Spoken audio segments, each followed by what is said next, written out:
चुमा आज हम लोग सेक्रेटरीट से वहां से आए, सेक्रेटेरिएट से आए, दर्जनों प्रोग्राम हो रहे हैं, दर्जनों रैलियां निकल रही हैं कि मकबूल बट का जो अलम उठा के लोग उसकी बात कर रहे हैं। और ये जो मनहूस, मैं इनको मनहूस कहूंगा कि जो सिर्फ अपने पेड़ के दोजख बनने के लिए पाकिस्तान के नारे लगाते हैं, हिंदुस्तान के नारे लगाते हैं।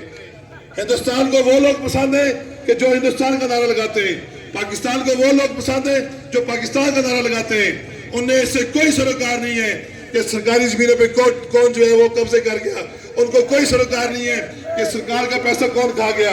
हम समझते हैं कि जब हुकूमत ये बात कहती है कि जी के हालात खराब हैं, मुल्क डिफॉल्ट हो रहा है, आप यकीन जानिए कि उसका असर सिर्फ और आप पर और हम पर पड़ता है। इस ब्यूरोक्रेसी पर, इन हुक्मरानों पर, इन सियासतदानों पर कोई फर्क नहीं पड़ता। इनकी अयाशियां उसी तरीके से जारी है। हम इस अज़म के साथ कि हमने इलेक्शन लड़ा, पहले हम लोग उठते थे, किसी को वोट डाला, ये इल्जाम ला के जी के इलाक नवाज जमातों को वोट डाल दिए।